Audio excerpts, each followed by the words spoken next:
சமாதி பழக்கம். நம்ம பண்ணக்கூடிய பயிற்சியோட பழக்கத்துக்கு பேர் என்ன? சமாதி பழக்கம். சமாதி பழக்கம்னா என்ன? சமம் கூட்டல் ஆதி இஸ் ஈக்குவல் டு சமாதி. ஆதியுடன் சமமாக கூடிய அந்த பழக்கத்தை உயிரோடு இருக்கும் போதே பழக போறீங்க. ஏன் அதை நான் செத்து போகும்போது நான் செத்து போய்க்கிறேன், செத்து போகும்போது செத்து போனீங்கன்னா செத்து போகிறது எப்படின்னு உங்களுக்கு தெரியாது, வலிக்கும் ரொம்ப.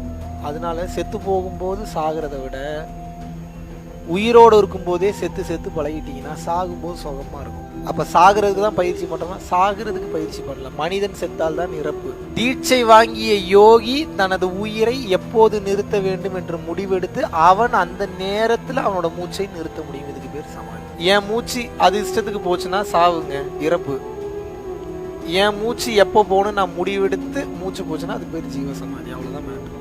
நான் குறிக்கலாம் இந்த டேட்டு, இந்த டைமு, இந்த திதி, இந்த நட்சத்திரத்தில் என் உயிர் பிரியணும். எப்படி பூசத்தில் வள்ளலார் பிரிஞ்சார், திருவாதிரையில் குருநாதர் காஞ்சி விஸ்வநாத சுவாமிகள் பிரிஞ்சார், பைரவ சித்தர் ரோகிணி நட்சத்திரத்தில் பிரிஞ்சார். இந்த மாதிரி ஒவ்வொரு சித்தர்களும் ஒவ்வொரு நட்சத்திரத்தை சூஸ் பண்ணுவாங்க. அதுக்கு ஒரு பெரிய கனெக்ட் இருக்குது. பிரபஞ்சமே சொல்லி கொடுக்கும், நீ இந்த டைமில் தான் என்கிட்ட வரணும், இந்த டைமில் வந்தால் தான் உன்னால் எந்த பிரச்சனையும் இல்லாமல் இந்த நட்சத்திரத்துக்கு நீ சேர முடியும். ஒரு சில கணக்குகள்லாம் இருக்குது. இதெல்லாம் எனக்கு எப்போங்க தெரியும்னு கேட்காதீங்க. நீங்கள் பயிற்சி பண்ண தானாக புரிய வரும்.